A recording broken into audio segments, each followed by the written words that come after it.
Hello, everybody. My name is Dalton Stevens with Leadership Skills Group 6. Today, we will be talking about IQ and EQ as they pertain to leadership and management styles.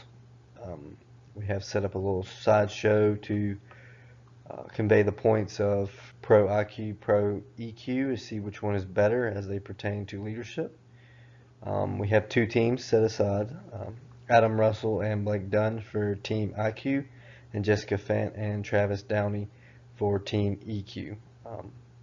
They will be giving their sides, kind of explaining what IQ and EQ are and how they pertain to management and leadership styles. And then at the end, we will have a little question and answer debate to see which one wins the battle.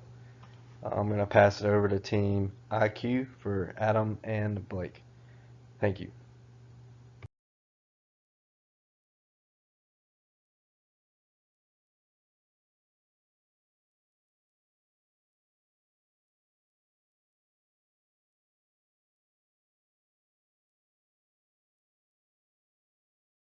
Okay, let's first begin with a short description of IQ. And maybe you've heard IQ or IQ tests, maybe you've even tested in them. Well, you may not know that they've been around for over a century now. In fact, they were first invented and used around 1905. The first applications were used with children to measure the differences between mental age and chronological age in kids to determine who might need additional assistance or help to further their development. It is a test that's used primarily to test or gauge someone's critical thinking skills. You might think about pattern recognition, such as the figure on your screen. What is the next object likely to be based on the preceding information? Various applications were used throughout the 20th century. Sometimes they were unethical, and probably by our modern views they were, such as selecting people for military based on IQ results. The notion of the importance of cognitive intelligence did not just begin in 1905, obviously. There was a lot of work done prior to that, beginning probably with the ancient Greeks, who viewed intelligence, along with the other factors on the triad, as being key to leadership and persuasion. It was Aristotle himself who coined this phrase that we now hear, and it's in our textbook, the magnanimous man. Many ways to describe that, but think about individuals who want to accomplish great things in their life, more than the average person. They are willing to accept and take risks, go well above and beyond the call of duty at times. And they're people that are honored and honorable at the same time. So some examples of that, in U.S. history at least, I think about Martin Luther King Jr. Anyone who's watched his films or heard his speeches, I think he fits that category well. This concept of the magnanimous man probably didn't receive a lot more attention after Aristotle until around the 1800s, when Thomas Carlyle developed what is known as the great man theory. And that's something that's mentioned in our textbook as well. Basically, he asserts that we know now leaders are born, not made, even though we disagree with that statement. And much of his thinking and ideas and beliefs would align very well with the traits chapter in our textbook. All right, finally, in our study of cognitive intelligence, we reach the 21st century, and there are, believe it or not, many IQ tests that are on the market, right? People will find a way to profit from them if there are test takers out there willing to pay. They're not as fashionable as they once were. It was, at one time, very fashionable, very popular to have your test results recorded and compared with other people around the country or around the world. But there are some differences now in terms of how the results are interpreted. For example, the modern test makers now use a normal or Gaussian distribution to place people along this continuous scale, with the average being 100 and one standard deviation being approximately 15 units. So what we see by the histogram here is that someone with a score of 145 would be exceptionally bright and gifted. In fact, they would be in the top 0.1% of all test takers in the world. More recently, we see works by Robert Faulkner at Boston College. he's bringing Aristotle back to the forefront, to the conversation, examining the magnanimous man once again. There's some good work out there that he's done, in fact, videos, if you're interested in that. Finally, my thought here for cognitive intelligence is there are plenty of business leaders and nonprofit leaders who fit this category extremely well. In fact, it's hard to imagine an Apple or Tesla or even an Amazon being as successful without their founding leader, right? And well, obviously, one of the traits that all three of those bring to their organizations is extreme intelligence, extreme foresight, and vision, right? So cognitive intelligence is definitely still around. While we've been studying the importance of cognitive intelligence in leadership, this study out of the University of California shows that there is a limit to how effective it may be. According to the study, a leader should be roughly 1.2 standard deviations above whatever the intelligence of their follower is. So if a follower has an IQ of 100, then the leader should have an IQ of roughly 120, 125, give or take a few points. The reason for this is because as the leader's intelligence continues to grow and the difference between them and their followers increases, the leader has a tendency to, say, over-explain certain situations in a complex way that to them may make sense and to those around their same level would make sense, but to their followers is overcomplicated. And thus there can be a kind of a breakdown of communication, and it'll be harder for the followers to kind of get on board with what the leader is showing them or explaining to them what they need to do. Now, while the importance of intelligence as part of leadership has diminished in the past few decades, there are still clear correlations between those with higher intelligence and success.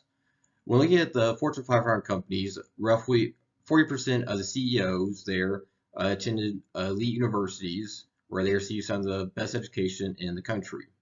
These CEOs also help their companies reach higher revenues than the average of companies with, say, someone who did not attend one of these universities or programs.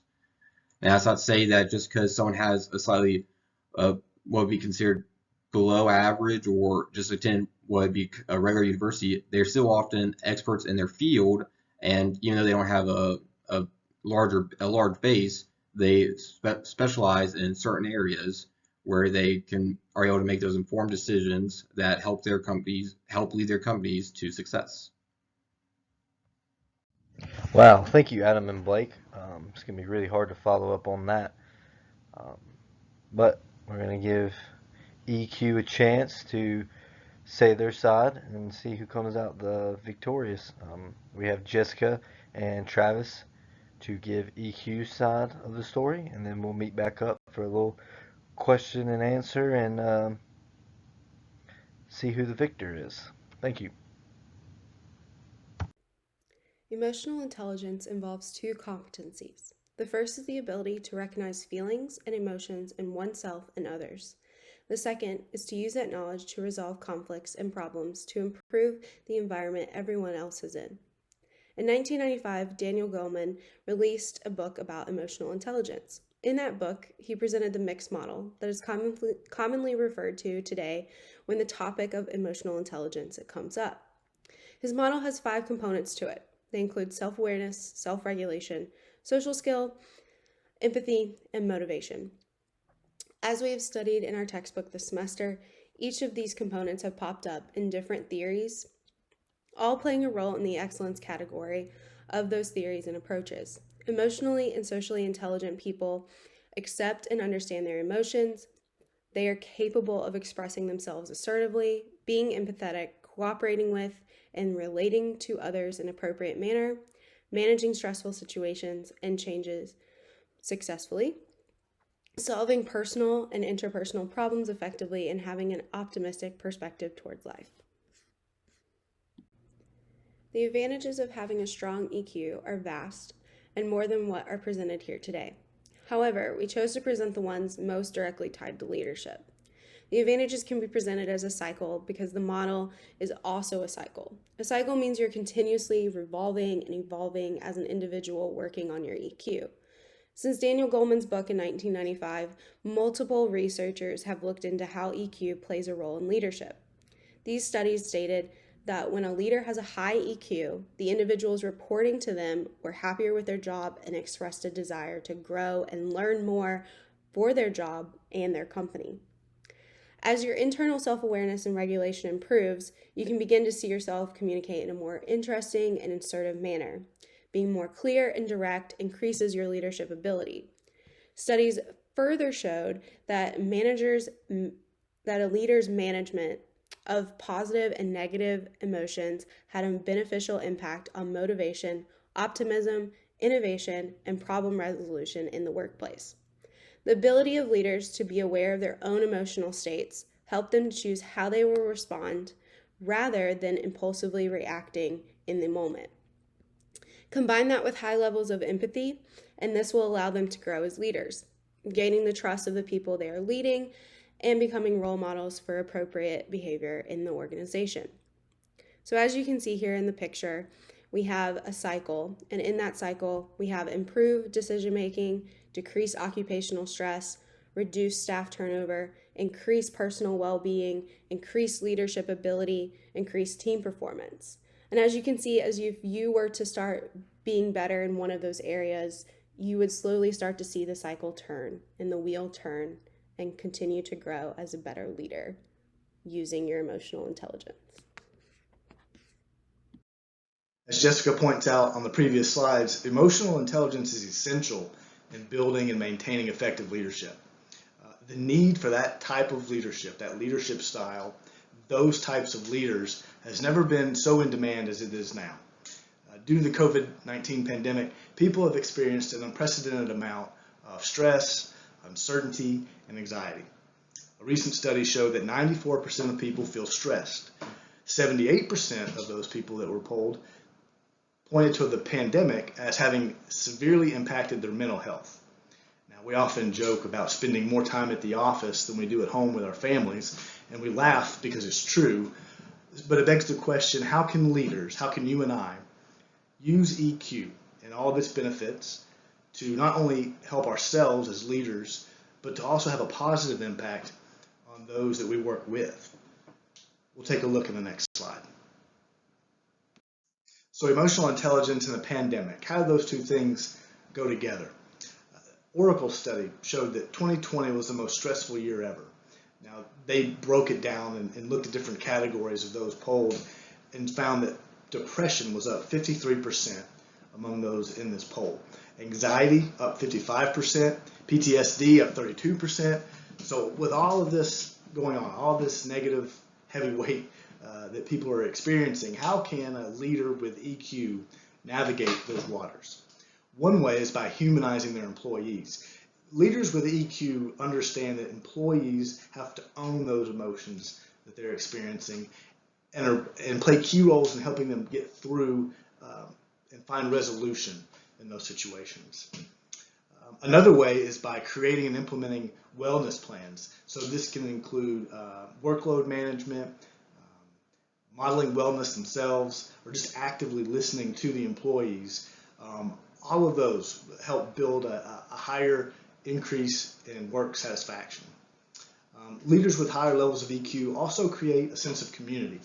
And this is even more pivotal now, I think, given that a lot of us are working from home or maybe in a hybrid environment. But leaders with higher levels of EQ have been shown to be more prone to building a sense of community for their teams and for their organizations. That same Oracle study found that leaders who implemented these wellness initiatives, 79% increase in employee loyalty. So as bad as 2020 was, and as uncertain as 2022 appears to be, there's ample evidence that leaders with higher levels of EQ and who leverage those EQ skills and those traits are not just building better environments for themselves, but for their organizations and for their employees who work with them. Hello again, everybody. I hope you enjoyed the information and pros and cons given by Team EQ and Team IQ. just had to step in here for a second and throw a little opinion out there, but maybe these two kind of go together hand in hand, kind of like the shark and pilot fish, which is a symbiotic relationship where they live together kind of in unison, helping each other out.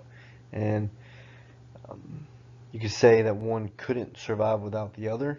They could, but they seem to work a little bit better when they are together and working together in unison.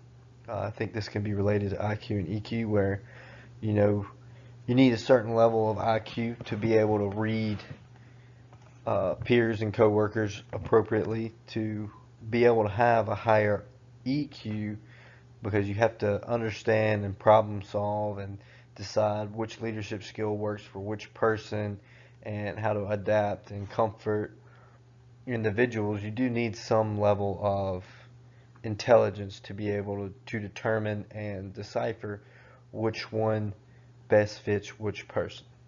So you could say it's kind of a symbiotic relationship, but that's not what the debate's for, and we're not going to see who wins, so I'm not going to get ahead of myself. Second picture here is from the Greek mythology, Icarus. It's about a dad and a father who are in jail, and the father makes wings out of bird feathers and wax and warns his son not to fly too close to the sun because it'll melt the wings, and not to fly too close to the water because it'll dampen them and make it too heavy for him to fly. I think this is very much more related to IQ, as it has been seen that the higher IQ you have has a bigger negative effect on how you're seen and viewed by coworkers and employees. So it's definitely one of those where in some instances you don't want to have too high because it can be negative, and you don't want to be too low because then you won't be able to understand the topics and everything going on, and won't be able to decide. So you really want to be in that average level, relatable, where everyone else, but at the same time you can be a Musk or a Jobs at the same time. If that's who you are, that's good. If you're not, that's fine as well. But you can definitely see that IQ, just because you have an IQ in Musk and Jobs, doesn't necessarily mean that you have an high EQ, which Musk, you can tell, is a little bit more awkward of a person, doesn't really know how to get his point across clearly and well. But definitely that is something to look at as we move forward into the question and answers and a little debate that they're going to be having, going back and forth to see which one is better. Just thought I'd throw my 2 cents in there. Yes, we will move to the next portion. Thank you. I guess the next portion is questions and answers. So here we go. Thank you all for coming together for this question and answer. More like question, single question to see. Yeah, glad to do that. I think one of the practical tips that I've learned in my career, spanning over 2 decades in the chemical industry, is what's known as Lean or Six Sigma. And really this comes down to problem solving techniques. And frankly, most of the Fortune 500 and Fortune 100 are utilizing these methodologies today to train many of their younger employees. So I would encourage people to take advantage of those, particularly because it gives us some reliable and proven methods to understand the data we're working with, and particularly causes and effects in our processes and systems. And this can be an effective way to improve intelligence, particularly on cognitive problems where we're dealing with complex subjects. So I would offer that as an option for people looking to further enhance their intelligence and cognitive. Yeah, and just add on to that, I just kind of agree. Like, just make sure you get the experience. Like even if you might not be an expert in a field, the more you work inside of it, especially like say with a company or something, you learn on the job, because there's only so much I feel like you can learn in a classroom almost, because you can be very book smart, but to be able to help you apply that knowledge, it really helps to have all the experience you can get to really be able to just see how it works in the real world, and that really helps put it all in perspective, I feel like. Yeah, that sounds great. Seems like IQ can be increased a little bit. Team EQ, Jessica and Travis, is there a way to improve your emotional quotient? Yes, your EQ can be improved because it's based on self reflection. You can have individuals give you constructive feedback about how you improve as a leader for not only them, but others also. Even if it is someone, maybe don't do your best friend at work, but have other people give you some great constructive feedback. And then also, it's just an ever evolving factor of who you are as a leader and how you can be perceived by others. Yeah, I think it can certainly be improved upon. It's an ever-growing field of study and research, so there's more and more data and analysis on the impact and how you can expand and just improve your own knowledge of EQ.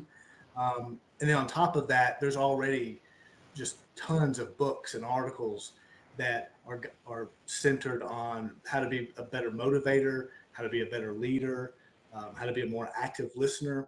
So while they may not be titled "How to Improve Your EQ," they're speaking directly to aspects and traits and characteristics that can help improve someone's EQ level. Okay.